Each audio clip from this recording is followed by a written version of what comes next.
can just get your mind together. Tonight on The Experience, Buckets Blakes is here. Oh yeah, and some other very exciting, wonderful people will be by later on as well. But right now, the Harlem Globetrotters Buckets Blakes is here. This is fantastic. Thanks. Yes. It's always good to see you. Yeah, you too. Thanks for having me back. So the original Harlem Globetrotters, you're coming to the DCU Center. We're looking forward to it. Always something new, and this year we've got the 4-point shot. Of course, that's going to be very cool. Yes, that's 30 feet away from the basket. We have now a nice little 4-point arc that we put on the court, and anything past that arc is worth 4 points. And my teammates are pretty awesome, myself included, in knocking that shot down. But we've done a lot of things over the course of time. Now, knocking the shot down. Now, I mean, you don't get the name Buckets if you aren't making some pretty awesome shots, correct? For sure. You had one recently, I have heard about, that was at the fabled Boston Garden. You were up in the rafters? Yes, the catwalk where you see all those beautiful banners up there.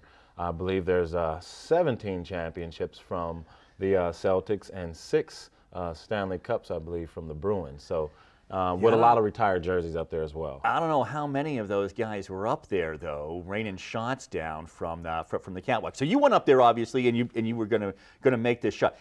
Take us behind the scenes. How do you scope that out? How do you decide where you're going to be, where you want to make this? Well, when you walk down the catwalk, you know, you're like, okay, you got to find the perfect spot to see where the basket is first and foremost. Then you got to try not to shoot the basketball through any of those historic banners. I feel if I knock one down, I'm going to be in big trouble with not just the venue, but with the city of Boston itself, all the fans. But you just figure out where you are, and then there's a bunch of lights and things up there. But I might be able to show you better than I can tell you. Oh, so wait a minute. So there is actual proof that this took place? It exists. Okay. It's not a unicorn. I'm ready to. Okay, I got it right here on my phone. Hold on, I got to unlock it. Yeah, we don't want to see the secret code. Okay, so this is going to be you in the rafters of the Boston Garden. Globetrotters at TD Garden. Boston Celtics, Boston Bruins, Buckets Blakes. It was meant to be. You hear that net? Hey, baby. Oh my! That's what we do. We get buckets everywhere. Oh my! All right. Yeah. And that's it. One time. You just went up there. There you go. You scoped it out, and boom. Yes. You made it happen. That's what I do. I get buckets. You get buckets. That is amazing. Yes.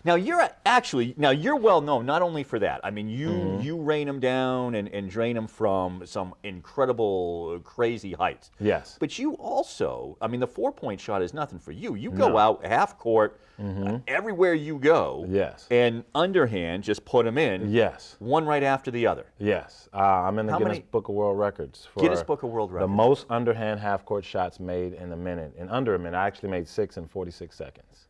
Holy cow. Yeah. So to be politically incorrect, the granny shot. Bringing it back. There's a lot of guys who are going, oh, well, maybe I ought to try that too. So 6 in 46 seconds. Yes. How many other people are actually out there competing for this record? Well, actually, I had to reclaim it. So really? I had the record in 2010. Somebody beat it with 5. And then, so I had to take it back with 6. So Pressure was on. They never tell me who it is. Is really? Yeah, I guess they don't want us to see us, you know, or us to see each other, and then we do that old Western and walk by each other. That's you know? right. Yeah. That was a good I think whistle. Should have you go. That was very good, Yeah. actually. They should have you go one right after the other. I know, right? I mean, there's the competition, and then see who folds and who doesn't. I'm so good under pressure. That's right. Exactly. Yes. Right. I mean, these shots, and I do love the pressure part too, but these shots that you've done from some unbelievable heights. Yes. What's the highest that you've ever done? How about I show you again? Yeah. How about I show you? I like this. I like this interactive portion. I mean, these phones are amazing these days. This is pretty cool. You got it all on there. 128 gigs in here. With all the shots you're making, you need it. 583 feet 8 inches from the Tower of the Americas in San Antonio, Texas. Let me see. Whoa. It's right here.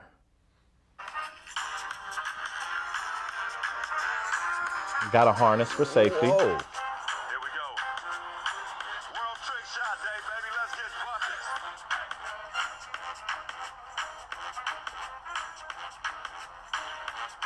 Get in the hole. That's it. That's it. Yeah, did it go in?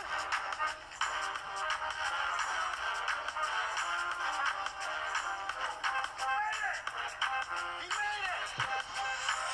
I see it. See?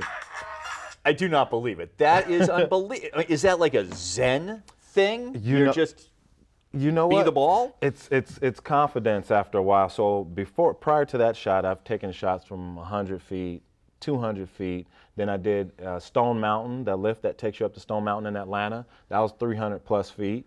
So the higher you are, the more backspin you need on the ball. If you put backspin, the ball goes forward. If you put front spin, the ball goes underneath you.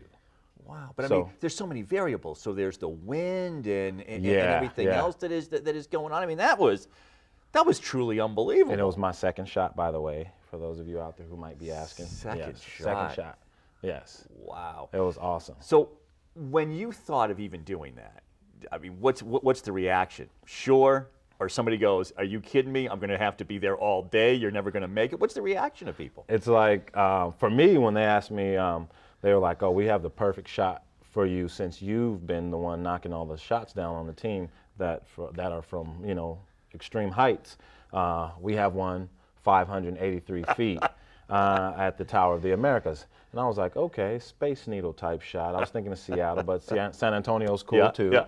And I was like, you know what? I can do this. I can knock this down. I mean, plus it'll just put a asterisk by my name, and it just says buckets, and then I have an asterisk there. No kidding. I mean, no. Yeah. I would. How can anybody top that? Can you top yourself? You know what? I was thinking about a hot air balloon. Hot air balloon. Yeah, I'm from Phoenix, Arizona. You're right. Yeah. There's a lot of hot air balloons floating around. I love that. So, what do you think the height? I mean, what do you think is your? What's the ultimate goal? If I can get, so that's 583. If I can get to 650, then I think no one can come after me then. Oh my goodness! Yeah. No, I wouldn't. I wouldn't think so. So that's great. When we go and see the Harlem Globetrotters, are you going to be on top of the DCU? Are they going to open up the roof and you're going to throw it in? Or no, we're going to see the game. Yeah. We're going to see the 4-point shot. We're going to keep it on the court. Okay. I tell you, actually, you're going to get to see a couple of my teammates who have been, we broke 9 Guinness World Records before we even started our tour. So the longest hook shot inside an arena, longest blindfolded hook shot, the longest blindfolded shot, the longest spin on the nose, the most dunks in 1 minute running from the free throw line back, the most NBA three-pointers made in 1 minute using one basketball with 2 players, the most NBA three-pointers made using one basketball in 1 minute with 1 player. And they actually, Brawley Cheese Chisholm and Anthony Atkinson, they beat Kevin Durant and Dirk Nowitzki for the most NBA three-pointers made. How about that? Yeah, so we got some shooters on our team. I was going to say, I mean, is there a point now where with the Harlem Globetrotters, I mean, if you guys just went out and just played straight up, it would be too boring for you? If you aren't throwing it, backwards, if you aren't, I mean, that it's just, that's where the challenge is now? You know what? We definitely spice it up a little bit if we were to play a competitive team against an NBA team, a team over in Europe, or whatever the case may be. It'd probably get to the point where once we get comfortable after the tip, it'd probably get a little serious that first quarter, sure. Yeah. And then once we get comfortable, I think all that cool Globetrotter stuff will start to come out. Yeah. What's your favorite? I mean, obviously, here you have these incredible records, but I know that there are shots that you have made that you have honestly just had to have said in your head, that was too easy. What am I going to do now? I'll get me a trampoline or something. You know what? I have one that I flip off. I catch it on the back of my neck. I'll stand up and do it just so that I kind of toss it up and I catch it like this. Let me get that real good here. One more time. I'm scared to hit my face on that table. So I catch it like that, and then I flip it up into the basket that way. That's one of my favorites. It's like, because it's difficult. Yeah. No hands. You're using your head, your back, and your neck to get that ball up there. Boy. So that's one of my favorites. Buckets, this is where we have to leave it, except to remind people to come on out and see the world-famous Harlem Globetrotters at the DC. We look forward to it every time you come through town. Yes, it's the 10th and the 11th, the 10th at 7 p.m., the 11th at 1 p.m., 91st consecutive season. Lots of highlight dunks, get to pull kids, parents and grandparents out on the court and have some fun with them. You get to meet all the players after the game. We sign autographs after every single game before we head into the locker room. And for the young ladies out there, we're the first all-men's sports team to have a woman play. The first woman was in 1985. Because of her, there's 4 women on our team now. So you get to see one of my female teammates with her amazing ball handling skills. She's amazing with the basketball. Fantastic. Buckets Blakes, thanks so much for stopping Thank you. by. Much more to come. As a matter of fact, I have been inspired. What I am going to do is and I'm going to do it right now. I'm going to ask Zipfeld to come in and take over because I am going to go and work on I'm going to climb to a mountain and just start throwing baskets down, and I'm going to do it right now. So Zip will be here in just a second.